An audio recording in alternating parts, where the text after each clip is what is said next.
Hi Hannah, this is Mr. Frolick in the grade 12 physics class.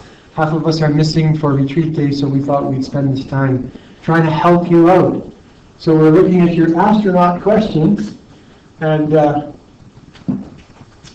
we're going to imagine this astronaut throwing this rock with a speed of 6.35 meters per second, and it's going to be horizontal, and it's going to fall like a projectile and hit the ground a little while later. Here's the height of 1.4 meters up, and the range, it says, is 9 meters away from the astronaut. So we should be able to handle this with the projectiles that we've done before.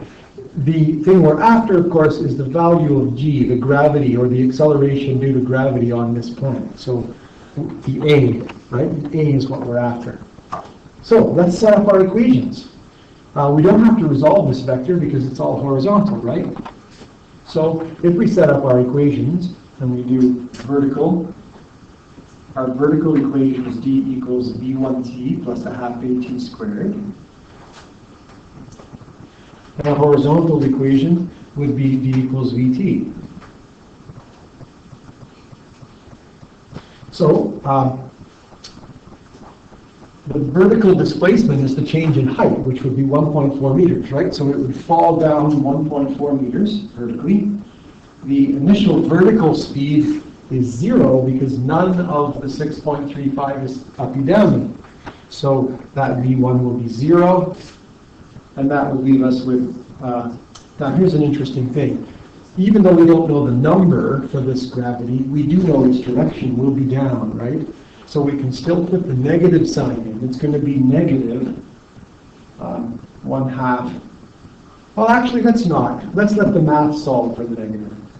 Let's leave it. Maybe that's a bad idea.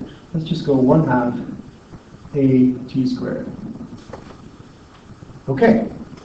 Over here, we can't do much with that. We have two variables. We can simplify it just a little. Negative 1.4 equals, well, if we multiply by 1/2 on both sides, we can go 2.8 here, I think, right? Multiply by 2, sorry, on both sides. 2.8 equals at squared. Over here, though, we have the horizontal motion. The horizontal range, the distance is 9 meters, and the speed is the full 6.35. So we'll put the 6.35 in there. What's that? 6.35 times t. So we can figure out the t from here. Then if we do that, it would be 9 over 6.35. What does that come out to?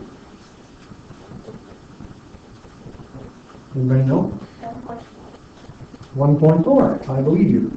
1.4. 1.42. I'm not sure if your professor uses significant digits or not, but 1.4-ish equals t. And if we substitute that over here, negative 2.8 equals a times 1.4 squared, because it's the same time to move vertically as it is to move horizontally. We get 2.8 divided by 1.4 squared, which is 1.96, which equals negative 1.4. Is that right? So our answer for A would be about negative 1.4. That's the answer that we get. And your mother told me what answer you were getting and whether or not it was right or wrong, but hopefully that will at least give you some idea as to how the question should be done. I don't see any other things that might mess things up. So I'm assuming that that would be the correct answer. Don't forget the negative because it's down. And notice how the math figured out the negative for us. We didn't have to put it in, right? That would have been a mistake, actually, to put that negative in before we knew what it was.